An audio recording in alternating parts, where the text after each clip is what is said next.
नमस्कार। एक अहम खबर है। अमेरिका और भारत के बीच जो ट्रेड टॉक्स होनी थी वो अचानक कैंसिल हो गई हैं। हाँ, और ये सिर्फ एक मीटिंग कैंसिल होना नहीं है, इसके पीछे काफी कुछ है। हाँ, मतलब ये चौंकाने वाला तो है ही, खासकर जब वो 2030 तक $500 बिलियन ट्रेड का लक्ष्य था दोनों देशों का। तो आखिर हुआ क्या है? एक्चुअली अमेरिका ने कई भारतीय एक्सपोर्ट्स पर, मतलब जो सामान भारत से जाता है उस पर कम से कम 25% का टैरिफ यानी शुल्क लगा दिया है। 25%? हाँ, और सुनिए, बात यहीं खत्म नहीं होती। भारत जो रूस से तेल खरीद रहा है उसकी वजह से 25% का एक और मतलब पेनल्टी टैरिफ जैसा वो भी लगा दिया है। अरे बाप रे, तो ये तो कुल मिला के 50% हो गया। जी हाँ, करीब करीब 50%। ये बहुत बड़ा झटका है। 50%? ये तो बहुत ही ज्यादा है। इसका मतलब तो सीधा सा है कि भाई भारतीय सामान अमेरिका में एकदम से बहुत महंगे हो जाएंगे। बिल्कुल। और शायद इसी वजह से दिल्ली में जो 25 से 29 अगस्त वाली बातचीत थी वो भी रद्द हो गई।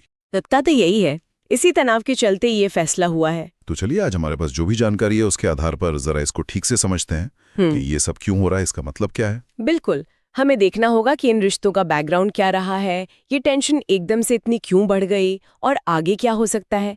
देखिए, पिछले कुछ सालों में अमेरिका भारत का सबसे बड़ा ट्रेडिंग पार्टनर बनकर उभरा भी है। हाँ, भारत बहुत कुछ भेजता है अमेरिका को, कपड़े, जूते, IT सर्विसेज, गहने, दवाइयाँ, मसाले, लिस्ट लंबी है। जी। लेकिन यार इन रिश्तों में ना पहले भी थोड़ी नोकझोंक तो चलती रही है ना? कभी टैरिफ को लेकर, कभी वो भारत का बाजार खोलने को लेकर। हाँ, वो कृषि उत्पादों के लिए खोलने का दबाव रहता है अमेरिका का। हाँ, और डेटा प्रोटेक्शन जैसे मुद्दे भी थे।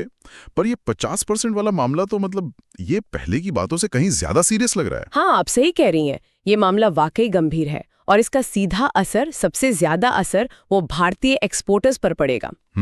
सोचिए, टेक्सटाइल, जूते, इलेक्ट्रॉनिक्स, ज्वेलरी, ये सारे सेक्टर जिनकी अमेरिका पर निर्भरता काफी ज्यादा है। हाँ, उनका तो बड़ा मार्केट है अमेरिका। बिल्कुल। अब उन्हें ऑर्डर कम मिल सकते हैं, प्रॉफिट मार्जिन घट सकता है और इसका असर नौकरियों पर भी जा सकता है।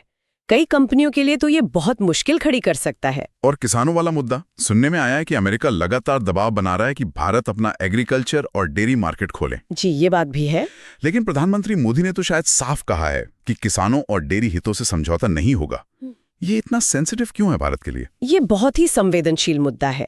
देखिए, भारत में करोड़ों छोटे किसान हैं, उनकी पूरी जिंदगी खेती पर टिकी है। सही बात है। दूसरी तरफ अमेरिका का एग्रीकल्चर सेक्टर बहुत बड़े स्केल पर काम करता है और उन्हें सब्सिडी भी बहुत मिलती है। अगर बाजार एकदम से खोल दिया तो हमारे छोटे किसानों के लिए टिकना बहुत मुश्किल हो जाएगा, लगभग नामुमकिन। अच्छा, तो ये वजह है। हाँ, इसीलिए सरकार का स्टैंड इतना मजबूत है इस पर। और इसका असर सिर्फ भारत पर ही तो नहीं होगा, मतलब अमेरिकी कंज्यूमर के लिए भी तो भारतीय सामान जैसे मसाले, कपड़े, गहने, ये सब महंगे हो जाएंगे। हाँ, असर तो उन पर भी पड़ेगा, हालांकि शायद उतना नहीं जितना भारतीय एक्सपोर्टर्स पर हाँ, कुछ चीजें तो महंगी होंगी ही। और वो जो सपना था $500 बिलियन ट्रेड का, उसका क्या?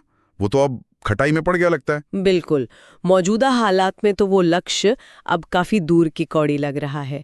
ये जो हुआ है इसने उस लक्ष्य पर एक बड़ा प्रश्न चिन्ह लगा दिया है। इसमें एक और एंगल भी है, जियोपॉलिटिक्स का।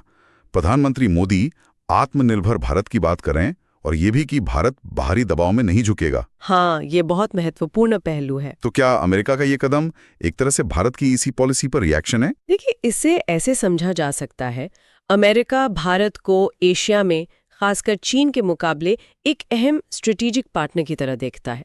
वो चाहता है भारत इंडो पैसिफिक में उसके साथ रहे। लेकिन दूसरी तरफ ट्रेड इश्यूज पर और खासकर रूस के साथ भारत के रिश्तों को लेकर अमेरिका खुश नहीं है। रूस से तेल खरीदना अमेरिका को पसंद नहीं आया। अच्छा। तो ये जो 50% टैरिफ है, ये एक तरह से कड़ा संदेश है कि भाई हमारी फॉरेन पॉलिसी और ट्रेड उम्मीदों के साथ चलो, वरना आर्थिक नुकसान के लिए तैयार हो। मतलब एक तरफ तो दोस्ती की बात, चीन के खिलाफ साथ चाहिए, और दूसरी तरफ ट्रेड और रूस के नाम पर इतना बड़ा प्रेशर। ये तो भारत के लिए बहुत मुश्किल स्थिति है, एक तरह की डिप्लोमेटिक रस्सी कश हो गई है। तो बिल्कुल, भारत हमेशा से अपनी स्ट्रेटेजिक ऑटोनॉमी, मतलब स्वतंत्र विदेश नीति बनाए रखने की कोशिश करता रहा है। वो अमेरिका और रूस दोनों से अपने हिसाब से रिश्ते रखना चाहता है। हाँ, वो बैलेंस बनाने की कोशिश। जी, लेकिन ये जो ताज़ा घटनाक्रम है, ये उस बैलेंस को साधना और भी मुश्किल बना रहा है। अब सवाल यही है कि आगे क्या होगा। हाँ, यही मैं भी सोच रहा था। क्या दोनों देश वापस टेबल पर आएंगे, कोई बीच का रास्ता निकलेगा, या फिर ये टेंशन और बढ़ेगी? मतलब एक फुल फ्लेज ट्रेड वॉर जिसमें भारत भी जवाबी टैरिफ लगा दे? देखिए, दोनों बातें हो सकती हैं। हो सकता है पर्दे के पीछे बातचीत चले और कोई समझौता हो जाए। लेकिन अगर तनाव बढ़ता है तो जवाबी टैरिफ लग सकते हैं और उससे दोनों को ही नुकसान होगा। एक और संभावना ये भी है जिस पर शायद भारत अब और ध्यान देगा, वो है अपनी ट्रेड को डाइवर्सिफाई करना। मतलब अमेरिका पर निर्भरता कम करना। Europe, Africa, South East Asia, इन जैसे दूसरे बाजारों के साथ ट्रेड को और मजबूत करना। अच्छा, तो ये सिर्फ एक ट्रेड डिस्प्यूट नहीं है, इसमें economy, domestic politics, global power balance सब कुछ जुड़ा हुआ है। बिल्कुल, ये एक बहुत ही कॉम्प्लेक्स सिचुएशन है।